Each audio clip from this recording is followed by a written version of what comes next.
On live television, with the whole country watching, Stephen Colbert looked Donald Trump dead in the eyes and dropped the one question no one had ever dared to ask. The brutal, mocking revelation that the baby Melania proudly carried in 2006 wasn't hers at all. It was Ivanka's. And the entire Trump family had spent 20 years lying to America about it.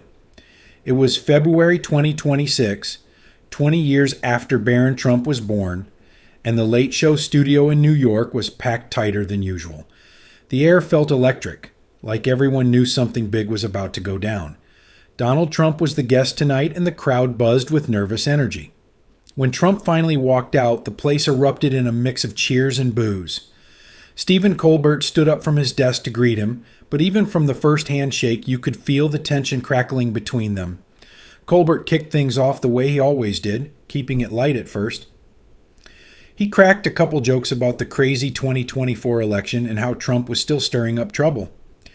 The audience laughed, and Colbert leaned back in his chair, smiling easy.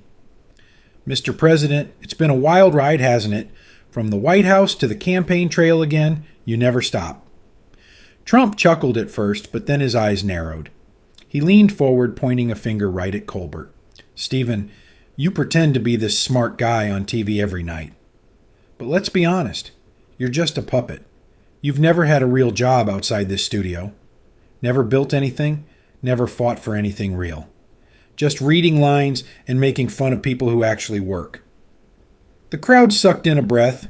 It wasn't the usual back and forth banter. They could feel Trump wasn't playing around. Colbert didn't fire back right away. He just sat there for a second, that calm smile still on his face, like he was letting the words settle. Trump kept going, feeding off the moment. "You know what? You're a fake news clown. That's all you are. Sitting there in your little suit, thinking you're clever, but everybody sees it. You're controlled by the same people who've been after me for years."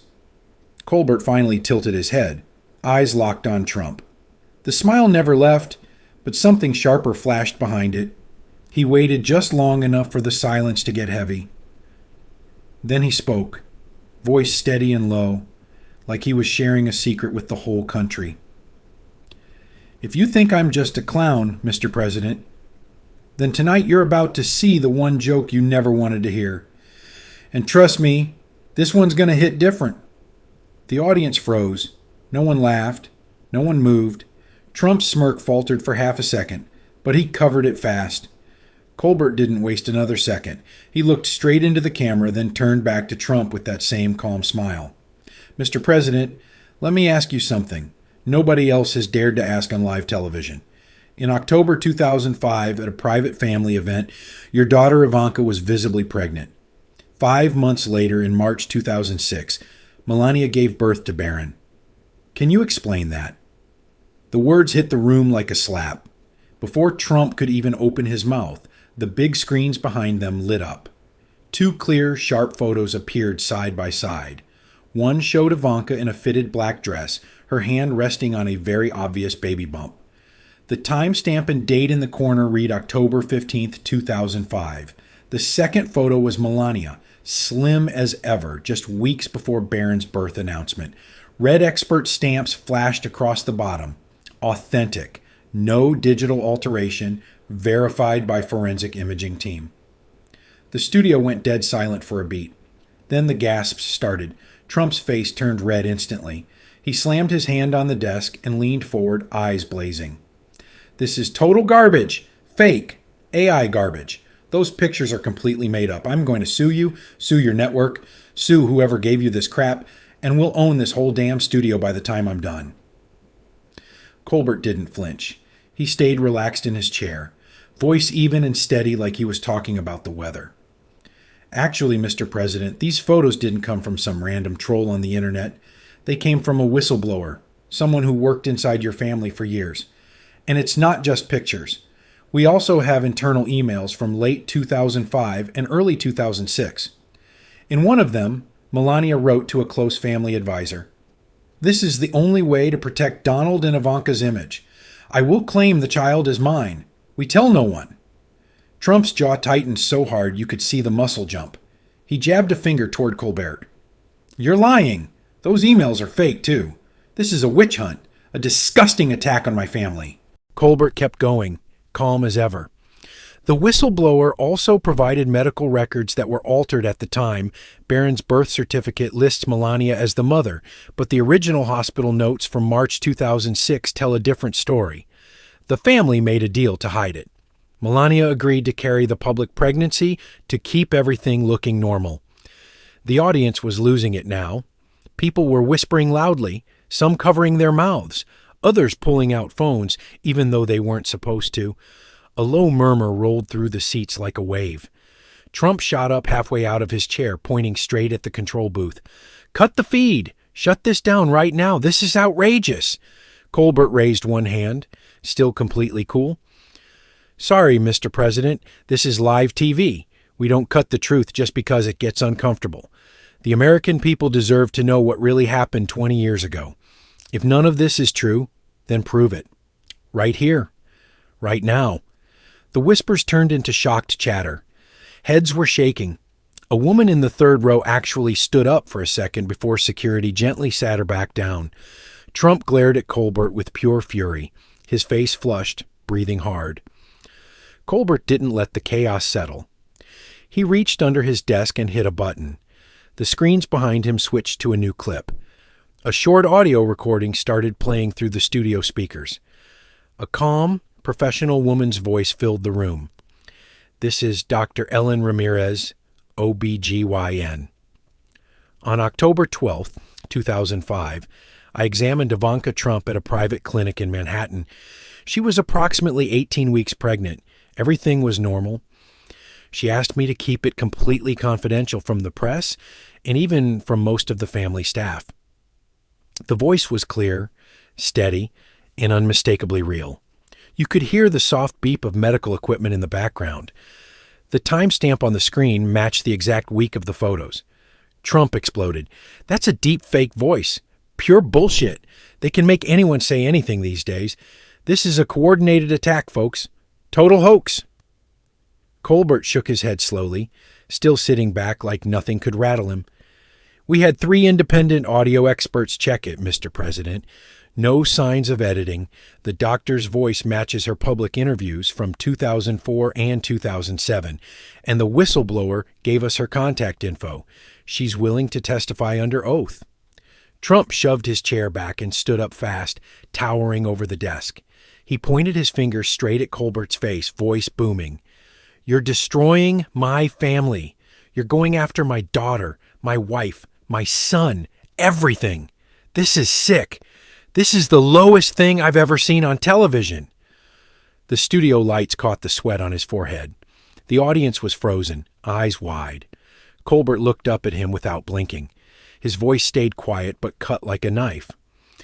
"Mr. President, your family destroyed the truth 20 years ago. You hid a pregnancy, faked a birth, and lied to the entire country. That's what's sick."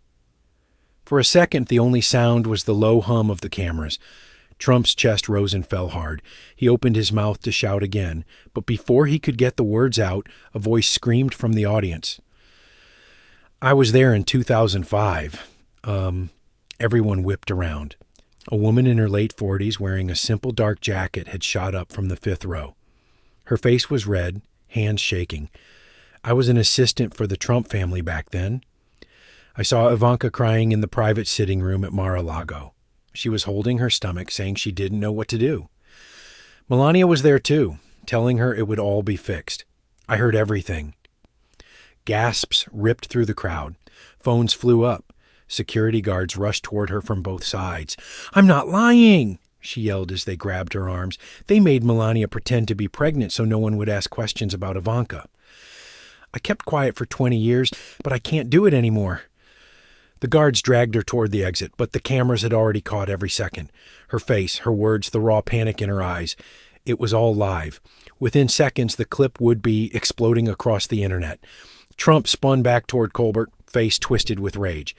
"You planted her. This is a setup." Colbert leaned forward, eyes locked on Trump. "No setup, Mr. President. Just the truth finally coming out. And it looks like more people are ready to talk." The audience was no longer whispering. They were talking out loud now, some cheering, some shouting in disbelief. The whole studio felt like it was about to burst. Colbert didn't give Trump any room to breathe. He tapped his desk again, and the giant screens lit up with a new image, a scanned handwritten letter on pale blue stationery, dated February 14th, 2006. The handwriting was elegant and unmistakably Melania's. The camera slowly zoomed in so every word was crystal clear. "I have thought about this every night," the letter read.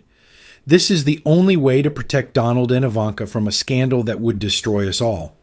I will step forward and say the child is mine. No one can ever know the truth. Our family's future depends on it."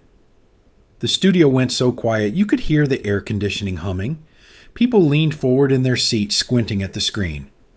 Trump stared at the letter like it had slapped him. His mouth opened, then closed. For a moment he looked genuinely shaken. Colbert's voice stayed steady. "That's Melania's own writing, Mr. President. Sent to her closest friend in New York just weeks before Barron was born. She knew exactly what she was doing." Trump recovered fast. He straightened up, forced a smile, and pointed at the camera like he was back at a rally. "Barron is my son. He is the most loved, most incredible boy in the world. Melania carried him, gave birth to him, and raised him with all her heart. This is disgusting, trying to turn my beautiful family against each other." He kept talking, voice rising, painting a picture of perfect father-son moments, fishing trips, late-night talks, how Barron was his pride and joy. Colbert cut him off mid-sentence, sharp and calm at the same time. "Then why is there not a single public photo of Barron with Ivanka when he was a baby or toddler? Not one. And why is there a 5-month gap in Melania's medical records right after October 2005? No doctor visits, no ultrasounds, nothing listed publicly until right before the birth announcement." Trump's words died in his throat. He opened his mouth again, but nothing came out right away. The audience could see his mind racing, trying to find an answer that wouldn't make things worse. Right then, a soft buzz cut through the tension. Trump's phone, sitting on the desk in plain view, lit up. The camera operator zoomed in tight. The whole country saw the notification pop on the screen. "Ivanka, Dad, we need to talk now." The message stayed there, glowing white against the black phone. Trump's face went pale. The color literally drained from his cheeks. For the first time all night, he was completely silent. No comeback, no shout, no finger pointing, just stunned silence. Colbert glanced at the phone, then back at Trump. A small knowing smile tugged at the corner of his mouth. "Looks like your family is calling, Mr. President, and they sound pretty urgent." The audience erupted. Some people gasped, some whispered, "Oh my God." Others actually laughed in disbelief. Phones in the crowd were already recording the giant close-up of that text message. It was going viral in real time. Trump grabbed the phone and shoved it into his jacket pocket, but the damage was done. His hand was shaking just a little. He sat back down heavily, eyes distant for a second, like the weight of 20 years had just landed square on his chest. Colbert leaned forward slightly. "You can keep denying it, sir, but it seems like the people closest to you aren't on the same page anymore." The studio buzzed with raw energy. Whispers turned into open chatter. Heads were shaking. A few people in the back even started slow clapping before security quieted them down. Trump stared straight ahead, jaw locked tight, breathing through his nose. The confident, larger-than-life man who had walked onto the stage was starting to crack, and everyone in the room, and everyone watching at home, could see it happening in real time. Colbert glanced at the control room and nodded once. The big screen switched to a live video call. The person's face was blurred, and their voice was electronically distorted, but the words came through loud and clear. "I worked in the Trump family's private medical office in 2005 and 2006, the whistleblower said. "I saw the original hospital records. Ivanka gave birth prematurely on March 11th, 2006, at 2:17 a.m. The baby was healthy, but the name on the file was changed the next morning. Melania's name replaced Ivanka's. I have the scanned original documents right here." A new image popped up beside the video call, a hospital record with sections clearly blacked out and rewritten. The date, time, and medical details matched Barron's birth exactly. But the mother's name had been altered. Trump shot out of his chair, face bright red, veins bulging in his neck. This is a deep state ambush. They're trying to destroy me. Fake documents, fake voices, fake everything. You people are scum. He was screaming now, spit flying, fists clenched. The audience leaned back in their seats, stunned by the raw fury. Then something shifted. Trump stopped mid-rant, breathing hard. His shoulders dropped a little. For the first time all night, his voice cracked. Ivanka, she had a personal situation back then. She was young, under a lot of pressure. We protected her the way any father would protect his daughter. That's what families do. The studio went dead silent. People looked at each other, mouths open. This was the closest Donald Trump had ever come to admitting anything. No full denial. No total hoax. Just a partial confession hanging in the air. Colbert didn't celebrate. He simply hit another button. A grainy but clear video from October 2005 started playing. It was the private event where Ivanka had been photographed pregnant. The camera zoomed in tight on her. She was standing near a window, both hands gently cradling her belly, eyes tired. The timestamp matched the photos perfectly. Then the screen split. On the right appeared a text message recovered from old phone records. Trump to Ivanka, October 18th, 2005. We'll handle this together, baby girl. Nobody needs to know. Dad's got you. The words stayed frozen on the giant screen. Trump stared at his own message like he'd been punched in the gut. His knees buckled. He sank back into the chair, heavy and defeated. All the fight drained out of his face. No more shouting, no more threats, just silence. For 10 long seconds, the only sound in the studio was the low murmur of the audience reacting. Then the room exploded. Half the crowd started clapping and cheering. The other half shouted shame and liar. People jumped to their feet. A man in the back row stood up yelling at the people in front of him. 2 women started arguing loudly. Security guards rushed down the aisles, trying to keep order, pushing people back into their seats. Colbert raised both hands, trying to calm the storm, but the energy was too wild. Phones were everywhere, recording every second. The clip of Trump sinking into his chair while his own words flashed on screen was already racing across the internet. Trump sat there, eyes glassy, staring at the floor. The man who had dominated every room he walked into for decades now looked small under the bright lights. Colbert leaned forward, voice low but firm. That's the truth, Mr. President. Not deep state, not fake news. Just your own family's words coming back after 20 years. The chaos kept rolling. Cheers mixed with boos. Security pulled 2 arguing guests apart. Someone in the front row actually started crying. The entire studio felt like it was on fire. And in the middle of it all, Donald Trump stayed silent, shoulders slumped, the weight of every lie finally crashing down on him live on national television. The show cut to commercial, but the studio stayed loud. When they came back, the lights were still bright and the tension hadn't dropped an inch. Colbert looked straight into the camera, calm as ever, while Trump sat beside him looking drained. If everything we showed tonight is fake, Mr. President, Colbert said clearly, then prove it. Show the real medical records. Bring out the witnesses. Clear your family's name. But if it's not fake, then it's time to face it. The American people deserve the truth, not more stories. Trump didn't answer. He didn't shout, didn't threaten, didn't even look at Colbert.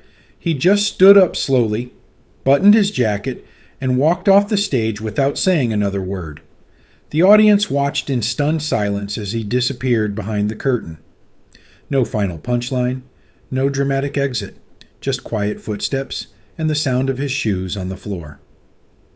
The moment he was gone, the studio lights dimmed a little and Colbert gave a small nod to the camera. That's all for tonight, folks. We'll see what happens next. But the real storm was only starting backstage. As soon as Trump stepped into the green room, his team exploded. 3 advisors started yelling at once. We need to sue them right now. No, we deny everything. Are you kidding? That text message is real. Phones were ringing nonstop. Someone was already drafting a statement while another person screamed into their cell, "Get the lawyers on the line." Then Ivanka's face popped up on a laptop screen via video call. Her eyes were red and swollen, voice breaking. "Dad, what the hell happened? Everyone is texting me. The kids are asking questions. How could you let this go on live TV? She was crying hard, wiping tears with the back of her hand. Trump just stared at the screen, saying nothing. In the corner, Melania's phone buzzed. She didn't pick up the call. She simply typed one short message and hit send. The screen lit up with 3 words. It's over. No explanation, no anger. Just those 3 cold words. Trump read it, closed his eyes for a second, and slipped the phone back into his pocket. Back in the studio, the audience was still buzzing as they filed out. People were arguing in the hallways, some excited, some furious. Outside on the street, crowds had already gathered, phones held high, watching the clips replay on every screen in Times Square. The late show ended with a simple fade out. The final image on millions of TVs across America was the empty stage with white text slowly appearing. To be continued. Within minutes, the story was everywhere. Twitter, Facebook, cable news. Every channel was running the same clips. Trump sinking into his chair. The hospital records. Ivanka's text. The woman yelling from the audience. Legal experts were already predicting lawsuits. Reporters were hunting for the whistleblower and the doctor. Rumors flew that Ivanka might have to testify. Some even whispered that Barron, now 20 years old, might eventually speak out himself.